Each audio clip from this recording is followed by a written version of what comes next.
কেমন আছেন আপনারা? ভালো আছেন সবাই? আলহামদুলিল্লাহ। এই যে আজকে আপনাদের এখানে আসলাম, কেন এসেছি জানেন তো? কেন বলেন তো? কি কেন এসছে বলেন তো ভাই? ওই যে দূরে দাঁড়াচ্ছেন, হ্যাঁ, খাল খননের জন্য। কি নাম খালটার? পাতালি খাল। এই খালটা কিন্তু আজকে যে আমরা পুনর্খননের কাজে হাত দিয়েছি, এই খালটা প্রথম খনন করেছিলেন আজকে থেকে 50 বছর আগে কে? শহীদ রাষ্ট্রপতি জিয়াউর রহমান। প্রিয় ভাই বোনেরা, এই খালটি আমরা এই জন্য খনন করতে চাই, কারণ আপনাদের নিশ্চয়ই মনে আছে, আপনারা নির্বাচনের আগে শুনেছিলেন যে আমরা দেশের মানুষের সামনে বলেছিলাম যে আমরা সরকার গঠন করতে, আল্লাহর রহমতে সরকার গঠন করতে সক্ষম হলে আমরা দেশের জন্য কতগুলো কাজ করতে চাই, এবং কি কি সেই কাজগুলো। সেই কাজগুলো ছিল আজ যে খাল খনন কর্মসূচি এখানে উদ্বোধন করলাম আমরা। এইরকম দেশে আমরা বিভিন্ন জায়গায় খাল খনন কর্মসূচি কাজ শুরু করতে চাই, পুনর্খননের কাজ শুরু করতে চাই, এবং ইনশাল্লাহ আগামী 5 বছর আমরা সারা বাংলাদেশে আমাদের লক্ষ্য হচ্ছে 20,000 কিলোমিটার খাল আমরা খনন করব। কারণ এই খাল, এই যে পাতালি খাল, এই খাল খনন করার ফলে আমরা দেখেছি প্রায় 40,000 মানুষ উপকৃত হবে এই এলাকার। প্রায় 1200 হেক্টর জমিতে পানির সুবিধা পাবে কৃষিকাজের সময়।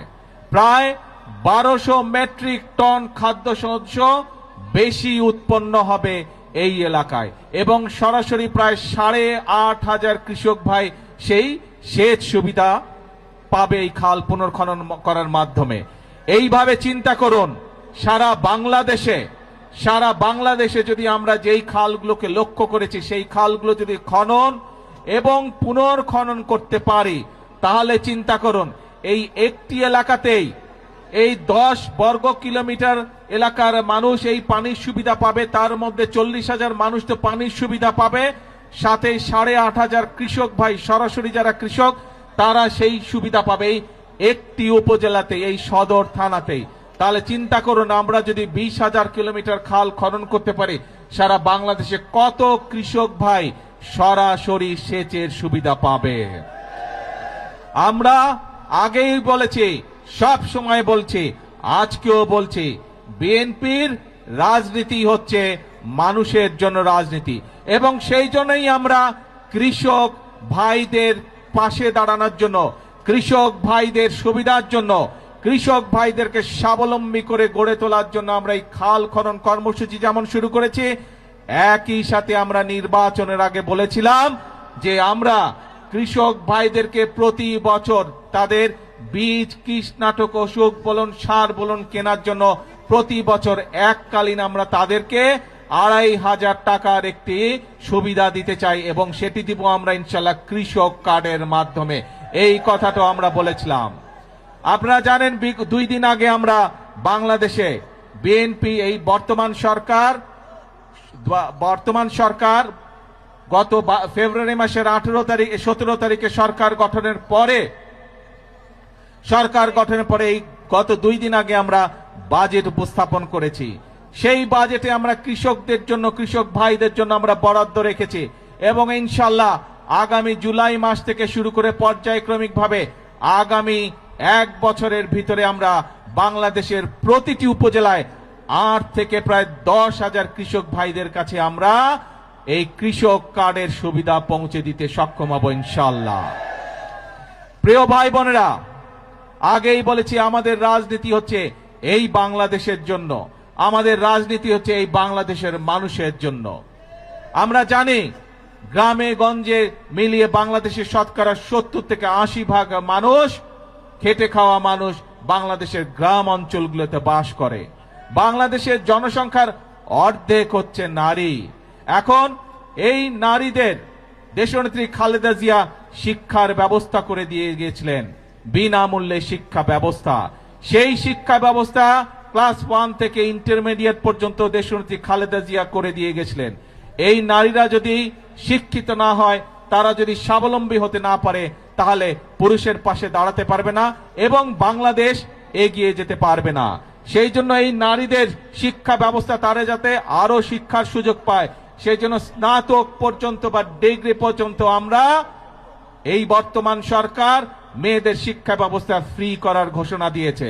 এবং শুধু তাই নয়, একই সাথে আমরা যারা ভালো রেজাল্ট করবে তাদেরকে আমরা উপবৃত্তিও দিব, সেই ব্যবস্থাও আমরা রেখেছি এই বাজেটের মধ্যে। এবং একই সাথে এই যে বাংলাদেশের শতকরা 70% মানুষ, অন্তত 70% মানুষ যে গ্রামে বসবাস করে, এই গ্রামের পরিবারগুলোকে স্বাবলম্বী করে গড়ে তোলার জন্য আমরা মায়েদের হাতে ফ্যামিলি কার্ড তুলে দেবার ঘোষণা দিয়েছি। এবং যেমন স্বরাষ্ট্রমন্ত্রী এখানে একটু আগে বলেছেন যে ভোটের দাগ শুকানোর আগেই আমরা আমাদের যে প্রতিশ্রুতি দিয়েছিলাম নির্বাচনের আগে, সেই প্রতিশ্রুতি পালনের কাজ শুরু করেছি। আপনাদের নিশ্চয়ই মনে আছে, কালি শুকানোর আগেই আমরা ফ্যামিলি কার্ড দেওয়ার কাজ শুরু করেছি। এই সেই ভোটের কালি শুকানোর আগে আমরা কৃষক কার্ড দেওয়া শুরু করেছি। ভোটের কালি শুকানোর আগে আমরা খাল খননের কাজ শুরু করেছি।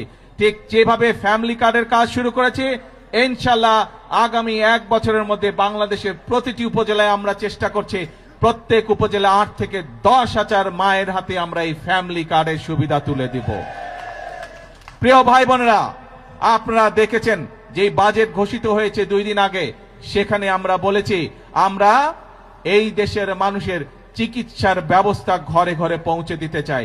মানুষ যাতে চিকিৎসা সুবিধা পায়, মানুষ যাতে স্বল্প মূল্যে ওষুধ পেতে পারে, তার জন্য আমরা ব্যবস্থা গ্রহণ করছি। এবং সেই জন্যই অনেকগুলো চিকিৎসা ব্যবস্থার অনেকগুলোর উপরে আগের সরকারগুলো ট্যাক্স রেখে গিয়েছিল, ভ্যাট দিয়ে গিয়েছিল, আমরা সেই ট্যাক্স গুলো আমরা উঠিয়ে নিয়েছি। তার ফলে আগে একজন হার্টের রোগী সে যদি স্টেন্টিং করত, তাহলে তার যেখানে প্রায় 1.25 লক্ষ টাকার মতন খরচ হতো, সেই টাকা এই ট্যাক্স উঠায় নেবার পরে আগামী জুলাই মাস পর থেকে ইনশাল্লাহ সেটি প্রায় অর্ধেকে নেমে আসবে।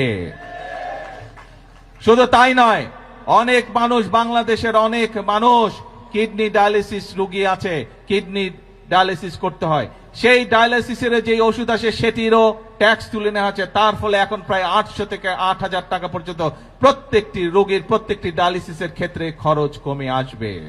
প্রিয় ভাই বোনেরা, এই কাজগুলো করার উদ্দেশ্য এবং কাজগুলো করার লক্ষ্য একটি। কি সেই লক্ষ্য? সেই লক্ষ্য হচ্ছে দেশের মানুষ যাতে একটু ভালো থাকতে পারে। আজকে সকালবেলায় আসার সময় যখন আমি প্লেনে করে এই কক্সবাজার আসছিলাম, তখন আমি প্লেনে বসে বসে পত্রিকাগুলো দেখছিলাম যে কি কি সংবাদ করেছে।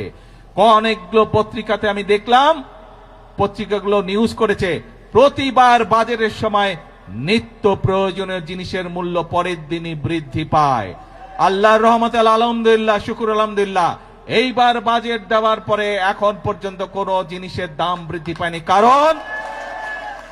কারণ চাল, ডাল, তেল, নুন সব প্রয়োজনীয় যে জিনিসগুলো আছে তার উপরে যে সকল ট্যাক্স ছিল, বর্তমান সরকার এই 2 দিন আগের বাজেটে 60টি পণ্যের উপর থেকে ট্যাক্স তুলে নিয়েছে, যাতে করে নিত্য প্রয়োজনীয় জিনিসের দাম না বাড়ে। প্রিয় ভাই বোনেরা, কারণ উদ্দেশ্য একটি, লক্ষ্য একটি, দেশের মানুষ যাতে ভালো থাকতে পারে।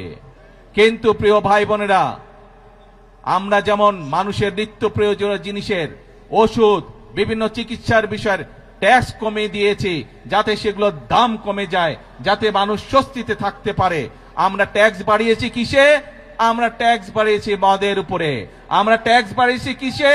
আমরা ট্যাক্স বাড়িয়েছি সিগারেটের উপরে, যা মানুষের জন্য ক্ষতিকারক। কিন্তু আমরা সামাজিক মাধ্যম সহ বিভিন্ন নিউজের মধ্যে দেখলাম একটি খবর। কে সেই খবর?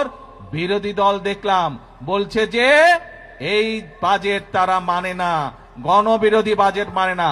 প্রিয় ভাই বোনেরা, আপনাদের কাছে আমার প্রশ্ন, দাঁড়াও, প্রিয় ভাই বোনেরা, আপনাদের কাছে আমি প্রশ্ন রেখে যেতে চাই, যেই বাজেটে ট্যাক্স কমানো হয় সেই বাজেটও বিরোধী দল মানে না। যেই বাজেটে মদের দাম বাড়ানো হয়, যেই বাজেটে সিগারেটের দাম বাড়ানো হয়, সেই বাজেটও বিরোধী দলের পছন্দ নয়। তাহলে এবার বিরোধী দলের উদ্দেশ্য বুঝতে পেরেছেন, লক্ষ্য বুঝতে পেরেছেন? তাদের লক্ষ্য বা উদ্দেশ্য দেশের মানুষের পাশে দাঁড়ানো নয়, তাদের উদ্দেশ্য একটাই, তাদের লক্ষ্য একটাই, সেটা হচ্ছে দেশের মধ্যে একটি অস্থিতিশীলতা, অশান্তি তৈরি করা, মানুষকে বিভ্রান্ত করা। প্রিয় ভাই বোনেরা, আমরা আরেকটি বিষয় এখানে বাজেটের মধ্যে উল্লেখ করেছি। বাংলাদেশ কৃষি প্রধান দেশ, কিন্তু কৃষির সাথে সাথে একই সাথে আমাদেরকে শিল্প বাণিজ্য গড়ে তুলতে হবে, এবং সে কারণেই শিল্প বাণিজ্য যদি গড়ে উঠতে পারে, আমাদের সন্তানরা সেখানে কর্মসংস্থানের ব্যবস্থা হবে, চাকরি বাকরি ব্যবসা বাণিজ্য করতে পারবে।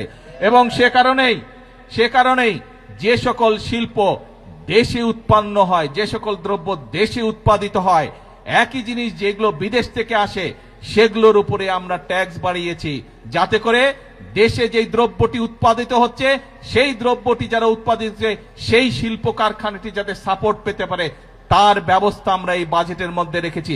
এটিও বিরোধী দলের পছন্দ নয়।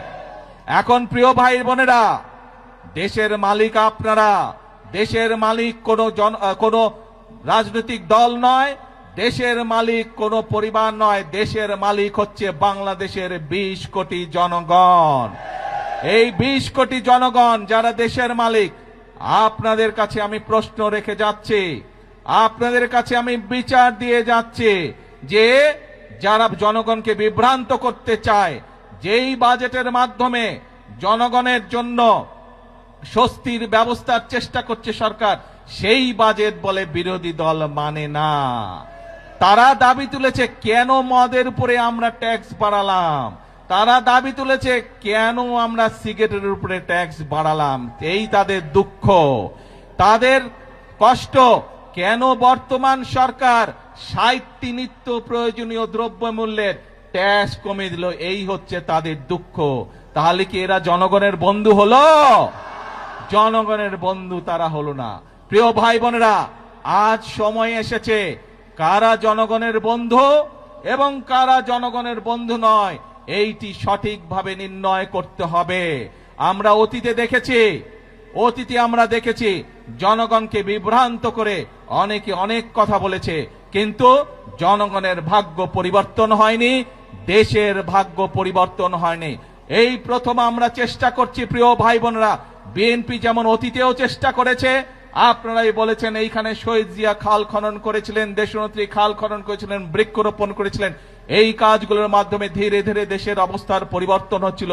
কিন্তু যারা বিভ্রান্তকারী, যারা ষড়যন্ত্রকারী, বিভিন্ন সময় তারা ষড়যন্ত্র করেছে এবং ষড়যন্ত্র করে মানুষের ভাগ্যের পরিবর্তনের যে গতি, তাকে তারা বন্ধ করতে চেয়েছিল।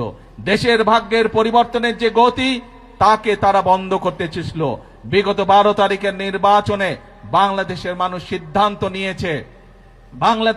সিদ্ধান্ত নিয়েছে, দেশের জন্য যারা কাজ করে তাদেরকেই বাংলাদেশের মানুষ দায়িত্ব দিয়েছে। আগেই বলেছি, আমাদের সকল বিএনপির সকল ক্ষমতার উৎস হচ্ছে জনগণ, কাজেই জনগণের শক্তি হচ্ছে আমাদের শক্তি, জনগণের সমর্থন হচ্ছে আমাদের সবচেয়ে বড় সমর্থন, জনগণের শক্তি হচ্ছে আমাদের সবচেয়ে বড় শক্তি। আমাদের সাথে জনগণের সমর্থন আছে বলেই যতক্ষণ আমাদের এই ধরে প্রাণ থাকবে, আমরা ততক্ষণ পর্যন্ত এই দেশ এবং এই দেশের মানুষের জন্যই কাজ করে যাব, এবং এই কাজের মাধ্যমেই আমরা চেষ্টা করব, সর্বোচ্চ শক্তিতে ইনশাল্লাহ চেষ্টা করব এই দেশের ভাগ্যের পরিবর্তন করার জন্য, এই দেশের মানুষের ভাগ্যের পরিবর্তন করার জন্য। কারণ এই দেশই হচ্ছে বিএনপির প্রথম ঠিকানা, এই দেশই হচ্ছে বিএনপির শেষ ঠিকানা। সেজন্যই প্রিয় ভাই বোনেরা, আজকে আসুন, দেশ আমাদের সকলের, এই দেশই আমাদের প্রথম ঠিকানা, এই দেশই আমাদের শেষ ঠিকানা। সেজন্যই আমরা বলি, এই দেশকে গড়লে আমরাই ভালো থাকবো, আমাদের সন্তানরাই শান্তিতে থাকতে পারবে। এই দেশকে যদি আমরা গড়তে না পারি, তাহলে আমাদের সন্তানরা দুঃখ কষ্টে থাকবে। কেউ কি চায় নিজের সন্তান কষ্টে থাকুক? কেউ আমরা চাই না। সেজন্যই আমরা একটি কথাই বলি সব সময়, করব কাজ সবার আগে বাংলাদেশ। আল্লাহ হাফেজ। বাংলাদেশ জিন্দাবাদ।